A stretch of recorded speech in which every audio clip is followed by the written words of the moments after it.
హృదయపూర్వక వందనాలు.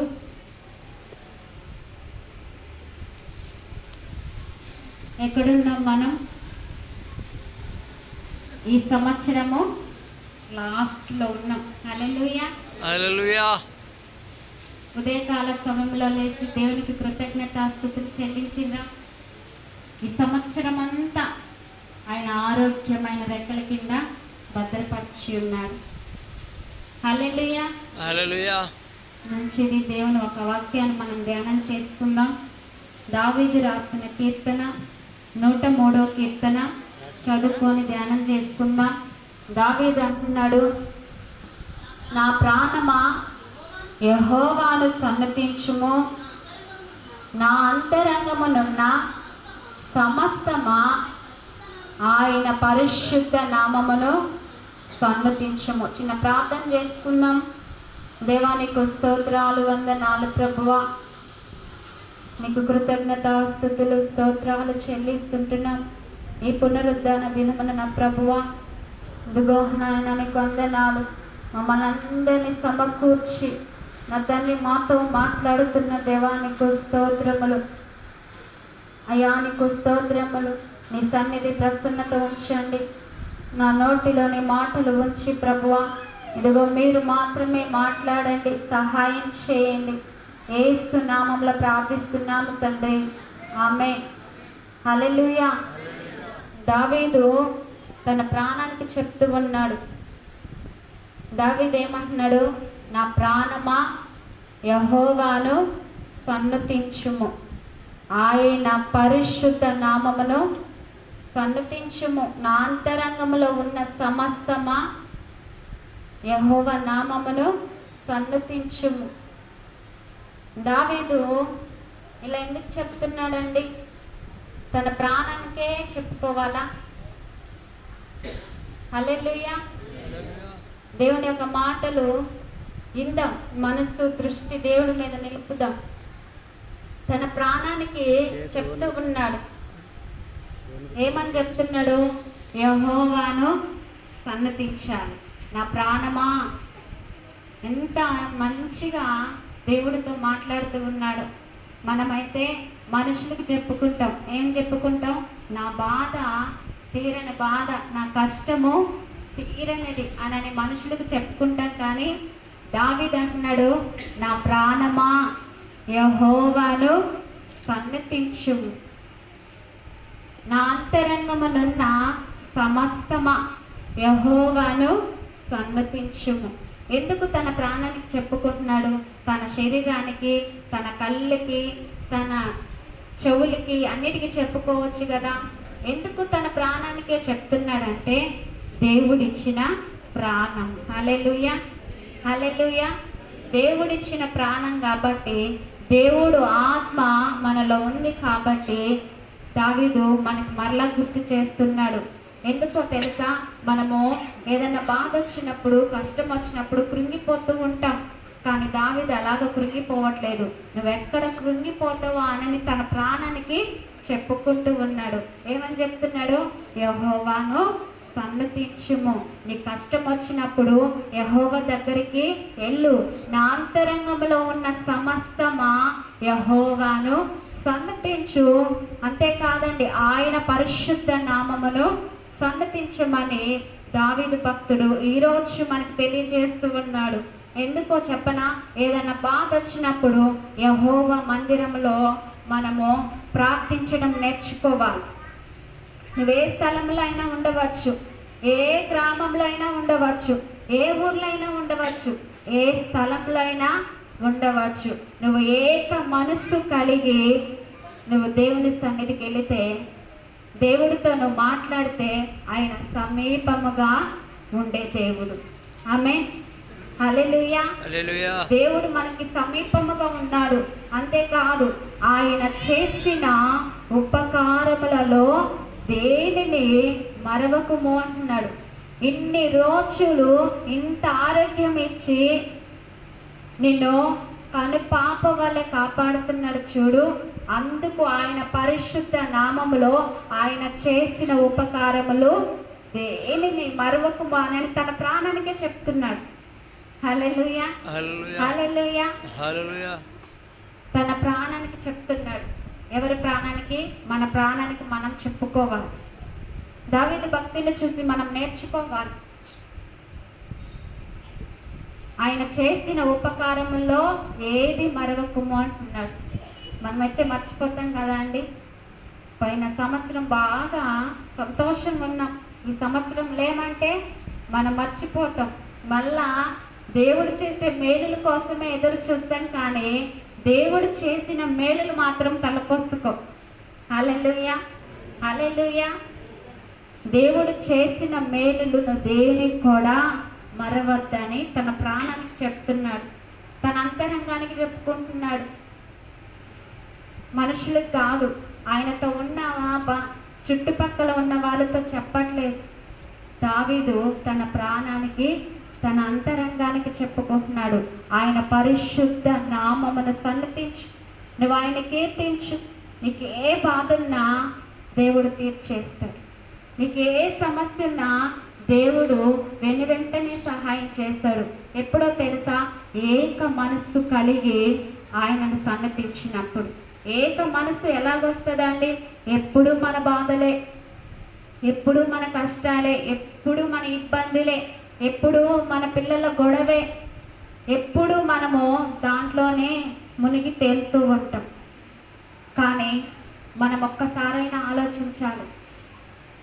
మన గుండెల మీద చేసుకొని దేవునితో చెప్పాలి, ఈ దినము నుండి నేను నీకు నమ్మకంగా ఉంటానయ్యా. ఇన్ని రోజులు నేను ఎలాగ ప్రార్థించానో, నీ దృష్టికి నేను ఎలాగున్నానో నాకు తెలియదు, కానీ ఈ రోజు నుంచి దావీదు వల్లే నా ప్రాణానికి నేను చెప్తాను. హల్లెలూయా అని మనము తీర్మానం చేసుకున్నట్లయితే, వాక్యం వింటుండగానే లోబడినట్లయితే దేవుడు మిమ్మల్ని ఆత్మచేతని నడిపించబోతూ ఉన్నాడు. హల్లెలూయా. నేను రాత్రికాల సమయంలో ప్రార్థన చేసి పండుకొని నేను ఈ వాక్యాన్ని ధ్యానిస్తూ ఉన్నప్పుడు చాలా మంది ముళ్ళ కంపల మధ్యలో నడుస్తున్నట్లుగా దేవుడు నాకు చూపించాడు. కానీ వాళ్ళు ముళ్ళులన్నీ ఏరేసుకుంటూ బయటికి దేవుడు తీసుకురాబోతూ ఉన్నాడు. ఈ నెలలో, ఈరోజు ఏంటండి? తేదీ 1 ఫస్ట్. హల్లెలూయా, హల్లెలూయా. నూతన సంవత్సరంలో అడుగు పెట్టడానికి మనకెంత టైం ఉందండి? ఇంకొక నెల. ఆ నెలలో మీ ఇబ్బందులన్నీ దేవుడు తొలగించబోతూ ఉన్నాడు. చాలా మంది అంట బాధతో వచ్చారంట, కలవరముతో వచ్చారంట, కానీ దేవుడు ఈ దినమున వాళ్ళతో మాట్లాడుతూ ఉన్నాడు. మీ కొరకే దేవుడు ఈ మాటలు మీతో మాట్లాడుతూ ఉన్నాడు. నమ్మినట్లయితే దేవుడు మిమ్మల్ని ఆ సమస్యల నుంచి దాటించబోతూ ఉన్నాడు.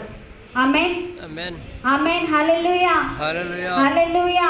ఆయన పరిశుద్ధ నామమును సన్నతించాలి, ఆయన కీర్తించాలి. మనము ఒక అలవాటుగా మనము నిద్రలేసి ఏం చేస్తామండి? మన పనులు చేసుకుంటాం కదా, అలవాటు ప్రకారం. వంట చేయకపోతే నడవదు. హల్లెలూయా, హల్లెలూయా. మనము ఎలా స్నానం చేయకపోతే నడవదు. అలాగే దేవుని సన్నిధికి వెళ్ళడము కూడా నేర్చుకోవాలి. మనము ఆయన సన్నిధిలో సరిచేసుకోవాలి. దేవుని సన్నిధిలో మనము పరిశుభ్రంగా మలుచుకోవాలి. అప్పుడు దేవుని సన్నిధి మనల్ని ఆవరిస్తుంది. దేవుని సన్నిధి ఆవరించడమే కాదు, అప్పుడు మన హృదయములో నుండి మనమే దేవునితో మాట్లాడడము ప్రారంభిస్తాం. అలవాటు ప్రకారంగా నువ్వు నీ దినమంతట్లో నువ్వేం పని చేస్తున్నావో ఒక్క పని కూడా చెయ్యకపోతే ఆ రోజు అసలే నడవదు కదా. హల్లెలూయా.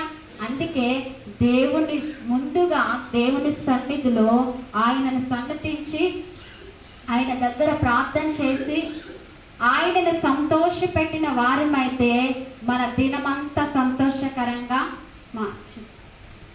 ఆయన చేసిన ఉపకారములో దేనిని మరవకమని దావీదు భక్తుడు తన ప్రాణానికి చెప్తూ ఉన్నాడు.